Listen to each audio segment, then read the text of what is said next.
Hello, my name is Jessica Beaver, and this is my video submission for observation number 1. My UTA ID number is 10020065832. I am pursuing a master's degree in educational leadership and policy studies, and in this second video, you are going to see me giving the presentation as administrator on code switching to the admin team. Okay. All right. Let me get my notes. All right. Well, good morning. Good morning. Good morning. Thank you for being here. Welcome to our professional development session on code switching, as we're going to be talking about today. And before we get into code switching and what it is and what it looks like, I want you to have a growth mindset. Okay. Have a growth mindset and a self-reflection mindset.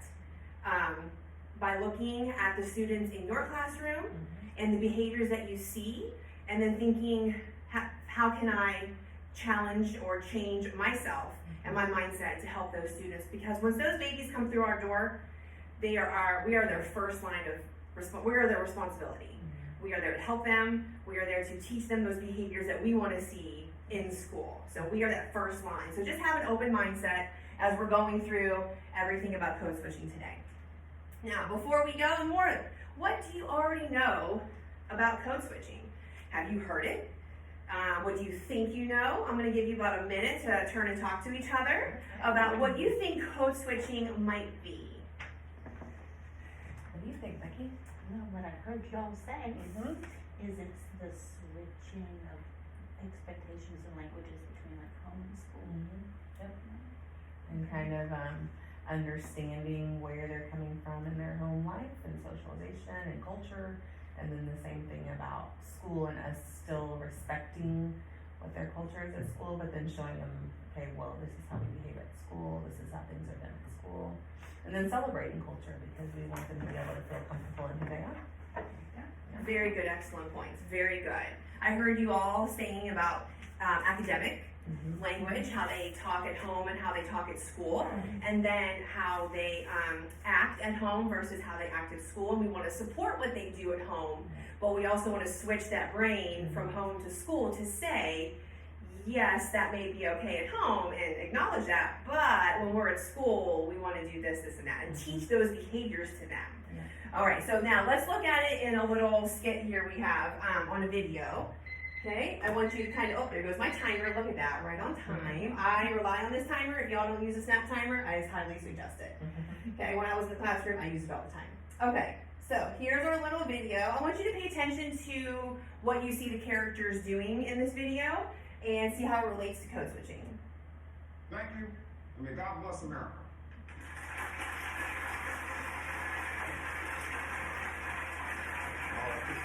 Introductions we just had. This is John O'Rourke. Nice to meet you, Justin. Ian Roberts. Nice to meet you. Peter Tencio. All right, nice to meet you. Jerome Smith. Come on. Well, what's up, fam?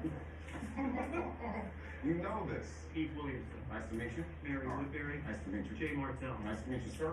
Tasha Robbins. Come on, come on, come on.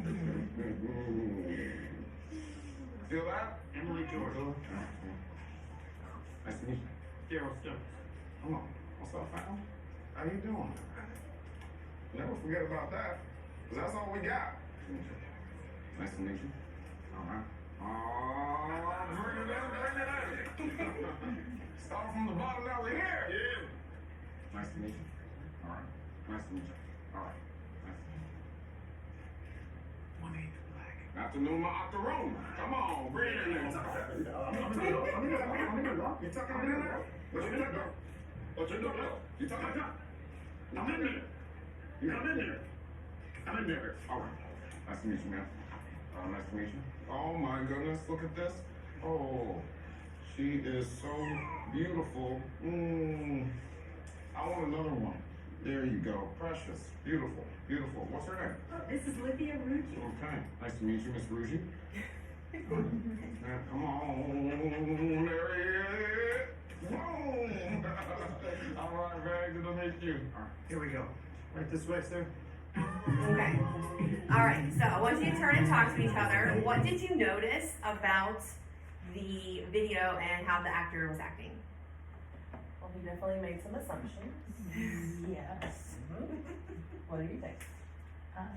It's kind of, I don't know, it's kind of stereotypical. I mean, I don't think you should assume just because of somebody's, the color of their skin that they're gonna react well to, hey bro, That's a good point. I mean, no. Yeah. I never tried to fist pump you. Yeah. I don't know. I mean, right? Yeah. It doesn't seem like a natural thing to do. But then I thought the other people, the white people would be like, well, hey, he's not really warm and friendly with us. He's very cordial and Yeah. kind of, I don't know. Yeah. It was just awkward to watch. Yeah. It was. Yeah. And you know, students will notice that too. Yes. They will notice, hey, my teacher acts this way with such and such, but I don't get that same greeting. Why is that? And that's going to start having them feel right away like there's a divide in your classrooms. So that's something we want to make sure that we are welcoming everybody. That special handshake, do with everybody. Yeah. That's a great idea. That's a quick, easy thing. You can even do air things if you don't want to touch because, you know, germs are still real.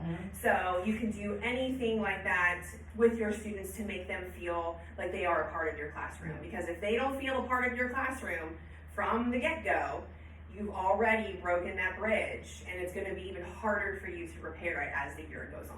So very good conversations. All right.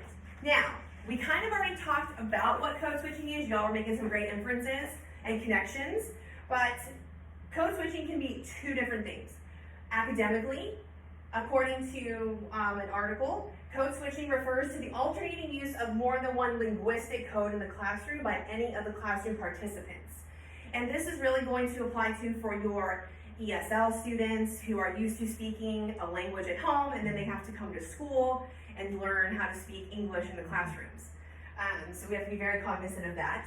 And then behaviorally is switching or manipulating one's behavior to appeal to a different crowd or audience. And this is what we're seeing a lot more in school. We're always going to have the ESL students and those students who don't speak English as a first language. We're always going to have that. But more and more we're starting to see behaviors from home that we really don't want to see in school. So how can we bridge that gap? All right, so according to a couple of articles here, I'm not going to read these out. You can see what they are. Here are some reasons why students code switch, okay? The first one is, I think, the most popular one. I know when I was in the classroom, I heard this all the time. I saw it. They do it subconsciously.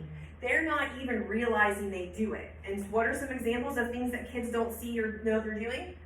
Putting their hands on each other.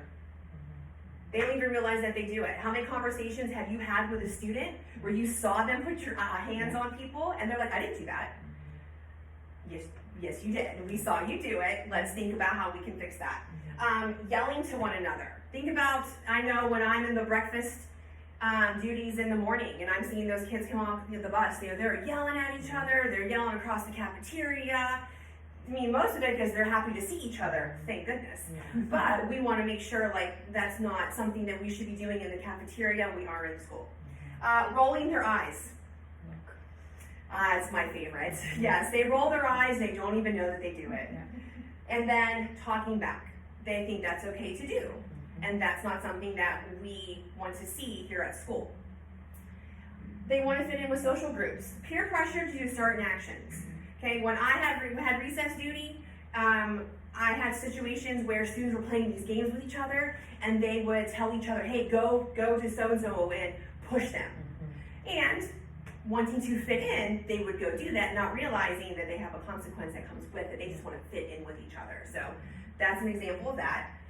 They want to actively integrate with otherwise outside groups. So they're changing their behaviors and mannerisms. Okay, I know I've had students where all year they're behaving a certain way, they're following procedure, they're meeting expectations.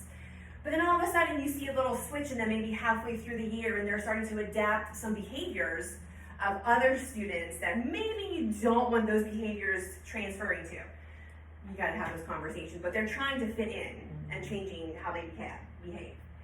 They want to avoid negative consequences, so students will want to adjust their behaviors when they're warned. in a perfect world, everyone's gonna fix themselves when you ask, hey, please stop doing that, or there's a consequence or something like that. So they do want to change to avoid negative consequences, and then changing their appearance or hiding aspects of their personality.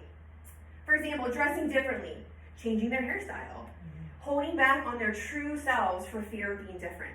You know, we had a student here last year in 6th grade who was, her cultural background prohibited her from plucking her eyebrows or changing her hair. She had to be a certain way according to her religious beliefs. Well, she felt very inferior, and she talked about harming herself because she feared us being different. She wanted to fit in. So those are things that, beyond academics, that we really need to pay attention to, because had she not come up and spoken about that, how would we know? So thankfully, she was able to feel comfortable to speak to an adult. So there are some examples that we see for code switching behaviorally. Now, switching your brain from home to school. I think that's a good motto for our school here at Trinity Lakes. But we're teachers and administrators. We start off the first thing in the morning announcements. We want to switch our brains from home to school. But what does that really mean? We can say it, but a lot of times we have to put meaning behind it. So that means teaching students how they act and speak at home is not always acceptable here at school. Okay? We want to not negate the phrase, well, my mom and dad said I. Okay? We want to support what they do at home and acknowledge that, but then we want to teach the behaviors that we want to see. My mom and dad said it's okay for me to hit somebody. I'm allowed to hit back. Okay, well, thank you for letting me know how your parents tell you to keep yourself safe when you're at home on the playground and you have no adults to help you. Sure. But when you're here at school, you're surrounded by a lot of adults that can help you out of that tough situation. They may not know that. They're going to do what their parents tell them. Okay? Another one. My parents let me dress this way, wear my pants low. Okay? I'm allowed to do that. Okay, great. Okay? Thank you for letting me know what your parents let you do and how to dress at home and when you're out and about in public. But when you're here at school, we have dress codes, and we want to make sure you cover everything up because, you know, that's your business, keep it covered. Okay, so we want to tell them, yes, thank you for telling me, acknowledge that, what their parents say, because we don't want to anger a parent, but then teach what we want to see here at school. So that's something you have to learn how to do and speak clearly with and be intentional when you talk to them, because we're just reacting and saying, oh no, you're not going to smack your lips at me. Not everyone does it. I've done it too in the classroom, but you're going to have more bang for your buck if you talk to them, acknowledge what they have are going on at home, and say, but this is how we do it here at school. And then thank them, appreciate you listening. Thanks, let's work on that. You're going to have a lot more of a response. Now, data showed that 43% of our referrals, because when we get to behavior, we got to talk about the word referral, because it happens. Referrals, we had 43% of our referrals dealt with disruptive and disorderly conduct. That was 111 referrals last year. That's a pretty high number. While 18% of our referrals addressed threats, you know, could be towards somebody else, I'm gonna hit you, some type of a threat, and that was 41 referrals. And then in addition, 11% of our referrals came under the category of persistent level 1 behaviors. That was 29 referrals. So there's our 3 big referral areas for this school year, okay? And we want to constantly, we say it every day, the kids say it every day, our mission and our values. Now, how many times have you just said something to say and not really comprehend what you're saying? I do it all the time as well. But we want to teach them what it is to be respectful. Have a positive attitude and expect success. Having those conversations, I just can't say that enough. And teaching them the why. We don't just make you do it to do it. We're doing it to teach you how to behave and what to expect here at school. And then that goes right along with our values. And I think our values here at Trinity Lakes are fantastic. Do what's right.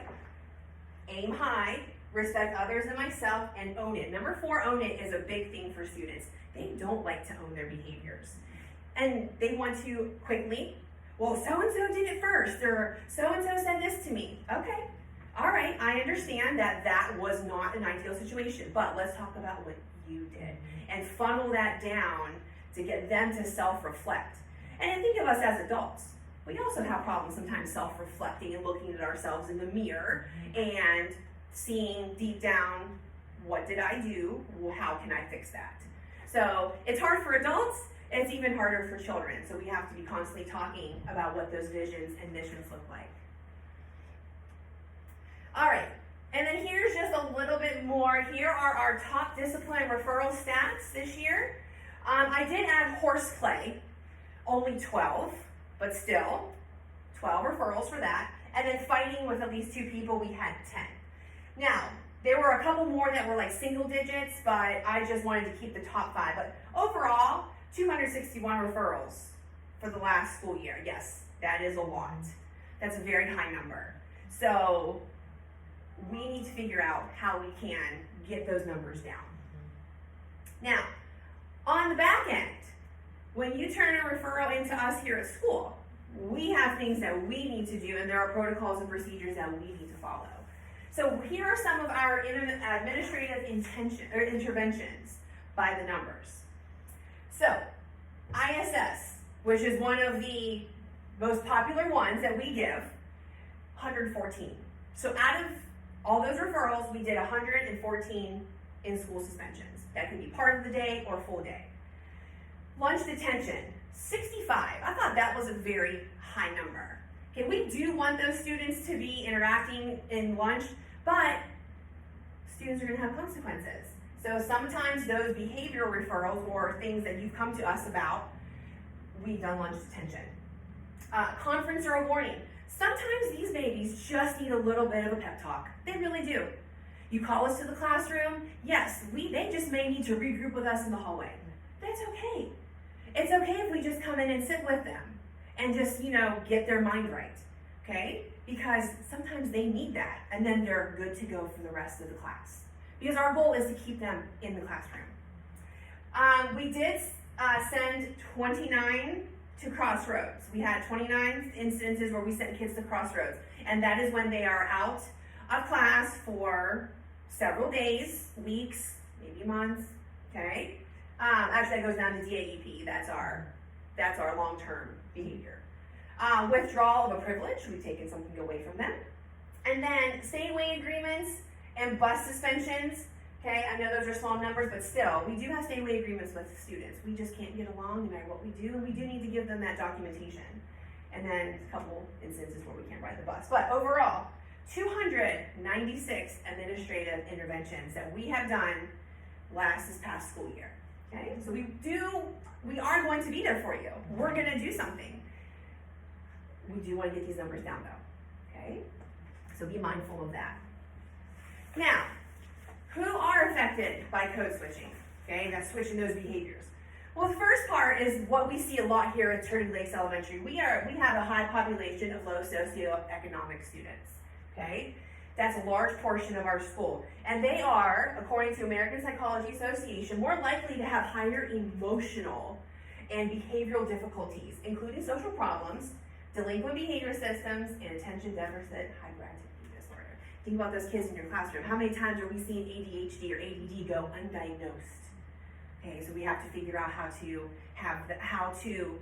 handle that. And we've gotten feedback from staff that we do need an area of some help with this, which is fantastic. We're going to provide those supports for you. Also, let's switch it to the cultural side. Different cultures also are affected. For example, in the Arab culture, boys are over-nurtured to the point of entitlement and self-righteousness, while girls are bombarded with rules that restrict most aspects of their lives. And I can speak personally on this matter. I had a student when I taught 4th grade. It was a girl. She's from the Arab culture. She was very quiet in class. Hard time making eye contact with me. At first, I took it as, you should be a little disrespectful because you should make eye contact with your teacher. See, my bad in assuming. We had an online math night, and she attended, and I saw a whole different personality. I was like, oh, this is great. I love how interactive you are. Can you tell me why you feel comfortable doing that at home, and how can we get you to have that in class? And her mom jumped on the call, and she told me, while here at home, my daughter, I don't want to say the name, but is expected to not say much or ask questions. So that's why she feels like that in your classroom, because that's where she comes from. Thank you so much for telling me. That opened up a whole new world of meaning for me. So I was able to work with her and get her confidence built up to speak. And little by little throughout the year, she was more confident in participating in class. And if I had not talked to mom or known that one opportunity opened up a whole door of things that I could do to help her. And by the end of the year, speaking all the time, participating, being a leader in her small group activities. I mean, I have goosebumps now just thinking back to that child. That really affected me and showed me the importance of knowing my student backgrounds, cultural, not just the colors, but who they really are. It's so important. So please think about that when you're looking at your students and why those behaviors are happening. Now, let's talk about some goals. Okay, we always like to talk about goals. This year is over, and we're moving on to the next school year, okay? And we have nowhere to go but up with things. So the focus for the next school year is to decrease the number of referrals for the top 3 categories that I showed in the first slide. Okay, we want to decrease. So here was our original, 42% of our referrals. We're aiming to decrease by 20%, 89. Now, it's an about number. Are we going to get that exactly? No. Can we get more than that? Yes. Can we get less? Let's hope. Let's not go above 111 though. So that's a focus for us this year. Threats, remember we had 48, the goal was to get 36. So that's a 25% decrease. And these are doable. These are very, very doable if you have some early interventions in your classroom, which we'll talk about. And then persistent level 1 behaviors.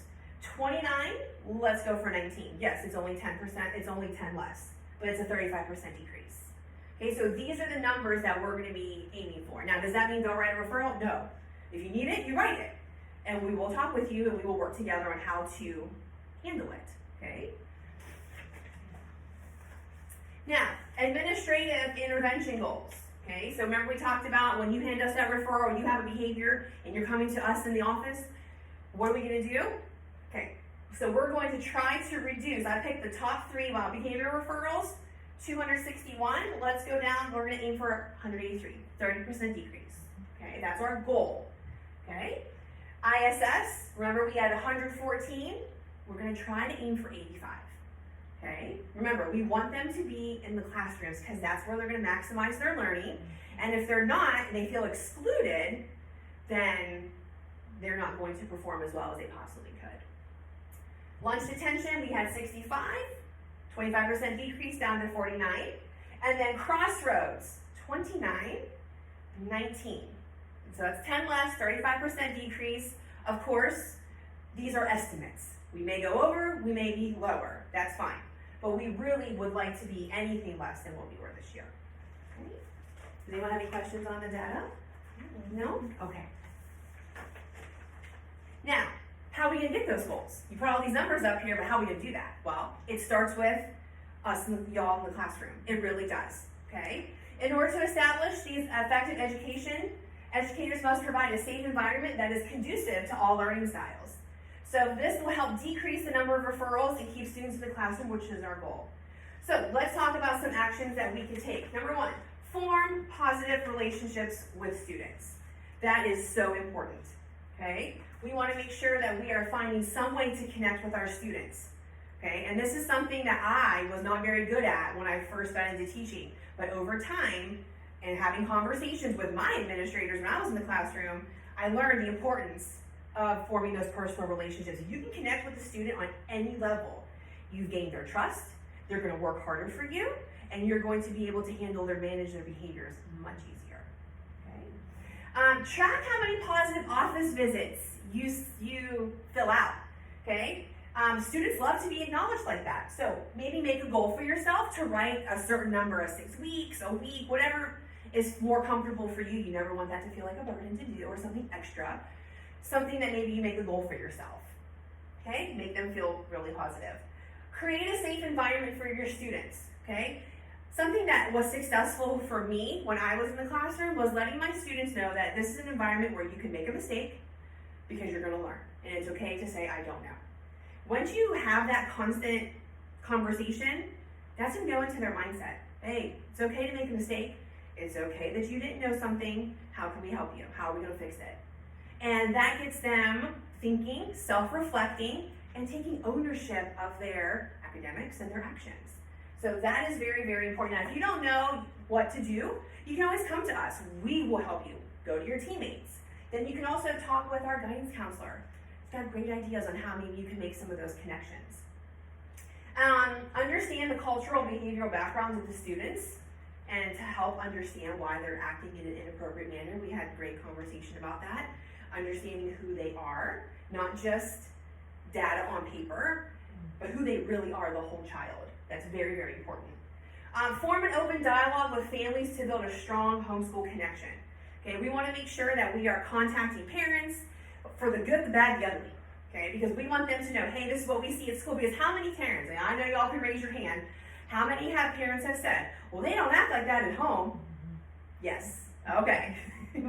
Fantastic. But this is what we're seeing here at school. And I want to let you know, and I want to let you know how we work together. How can we fix that? Intentional conversations with students, especially those who display those behavior struggles, and then explain the why. I care too much for you to argue with you. I love you. I care too much about you to let you sit there and roll your eyes at me because I know that's not who you are. Okay, let them know that you care and why you're doing that. Hey, I'm letting you know you're not turning in your homework all the time. Well, I'm gonna just let you know, as you get older and you have a job someday and you have a boss ask you to do something and you don't do it, what's gonna happen? And they'll tell you, I'll get fired. Exactly.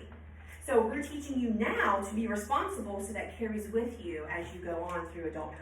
So that's why. And then how many go, oh, it makes me laugh. That light bulb.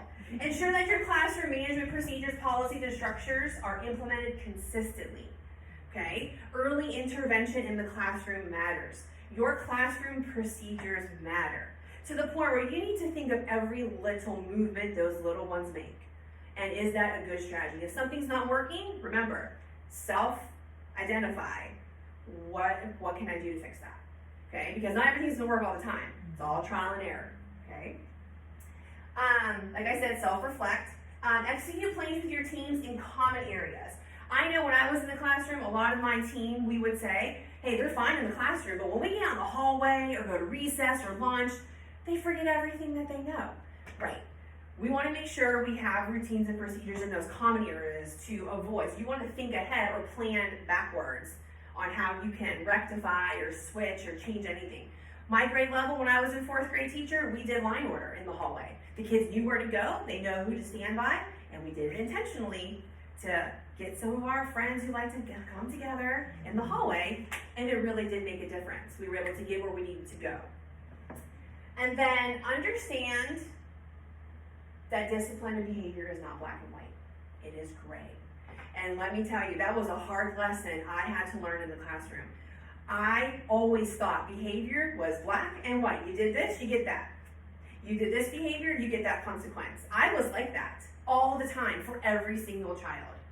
It took an administrator at one of my schools to sit me down and say, you know, Jessica, you're great in the classroom. You know your content, you implement, you execute lessons. But I'm going to tell you something about behavior management. Behavior is not black and white. It is gray. You have to look at the whole child and see some factors that come into your classroom and tells you why that student is acting that way. And I just sat there and looked at my administrator and I was like, wow, I had never been told that before. I was a black and white person.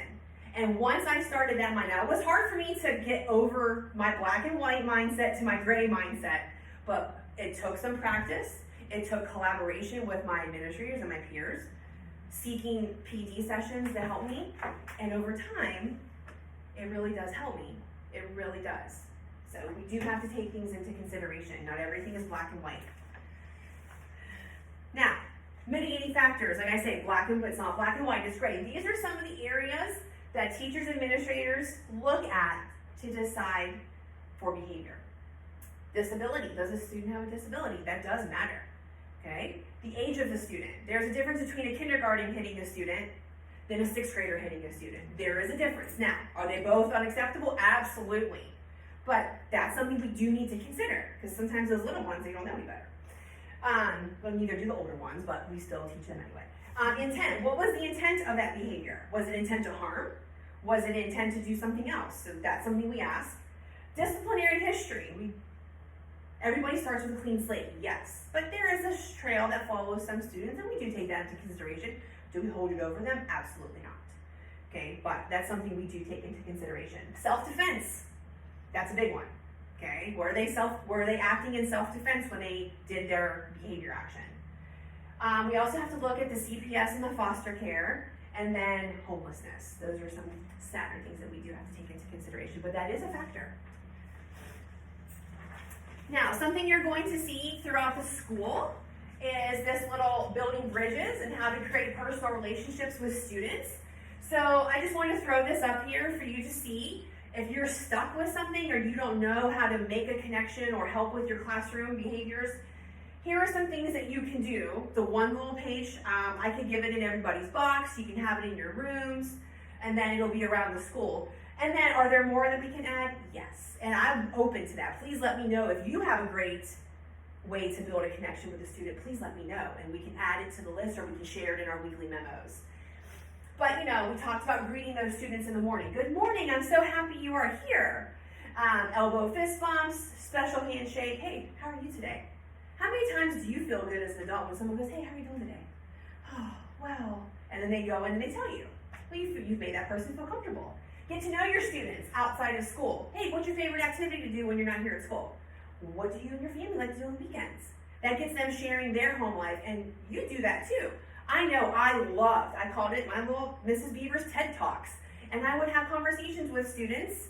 I would use my personal experiences, things that are going on in my life, and I would share that with the students and figure out how to make that something inspirational for them to, hey, you know what, teachers are real people too. Embrace individuality, okay? You can create an open and safe environment, allow for creative thinking, and promote students taking ownership of their learning. So powerful when a student can do that.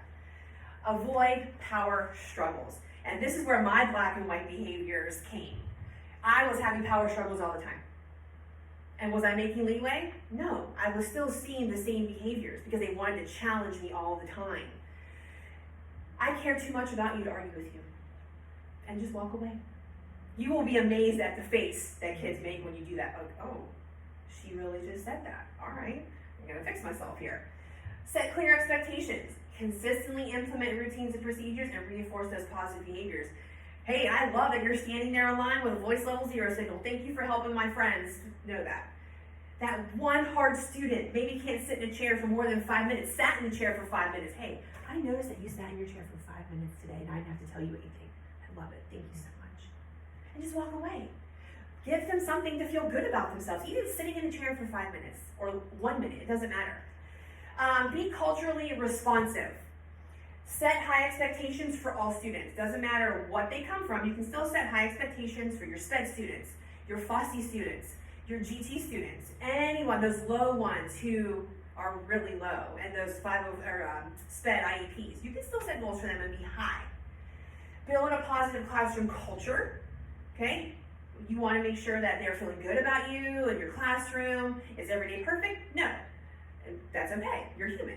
But we want to make sure that we maintain some positiveness in our days. Involve families, and then positive phone calls home are also an easy thing to do. I know we don't have a lot of time sometimes, but 1 or 2 a week make a difference. Okay, I would make a list. Of kids in my class, and I would just check them off throughout the 6 weeks that I did some type of contact home. So you'll see that around your classroom or the room, and I can give it to you all to put in your boxes. All right, so in conclusion here, code switching is an ongoing action that we face every day at school. Now more than ever, we must be cognizant of the cultural and behavioral backgrounds of each student in our classrooms. Having those conversations with students about home versus school behavior can help decrease negative behaviors. And if we take the time to form those relationships with students, we create that safe environment, we maintain our structures in our classrooms, and that will negate unwanted behaviors. So we can maximize our instructional time and their learning, because that's the goal. We want to get through our lessons with as little interruption as possible because we work so hard, and y'all do a great job of planning these lessons for your kids. Y'all care so much. And it's going to help them with their behavior. They're going to be focused. Okay? All right. Does anybody have any questions? No? Okay.